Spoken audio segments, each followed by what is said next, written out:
ప్రతి ఒక్కరూ దేవుని చేత చేయబడిన వారు కనుక ఎవరిని కూడా తృణీకరించకండి.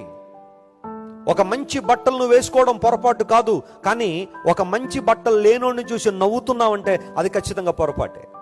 ఒక మంచి ఉద్యోగం సంపాదించడం తప్పు కాదు, కానీ ఉద్యోగం లేని వాడిని చూసి వాడిని ఇబ్బంది పెట్టడం, ఏడిపించడం, లేదా నీ బ్రతికింతారా అని నిందించడం పొరపాటు.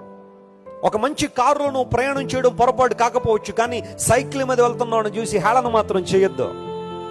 ఒక మంచి ఇల్లు కట్టుకోవడం పొరపాటు కాదు, కానీ ఇల్లు నేలను చూసి నీ కర్మ ఎలా కాలిపోయింది ఏట్రా అని ఏడవకు, లేకపోతే అతను చూసి అలా నిందించొద్దు. బైబిల్ సెలవిస్తా ఉంది, ఒకని కంటే ఒకడు గొప్పగా ఎంచుకోండి. కుటుంబంలో కానీ, సంఘంలో కానీ, సమాజంలో కానీ గొడవలన్నీ దేనికోసం అండి? నేను గొప్ప అంటే నేను గొప్ప.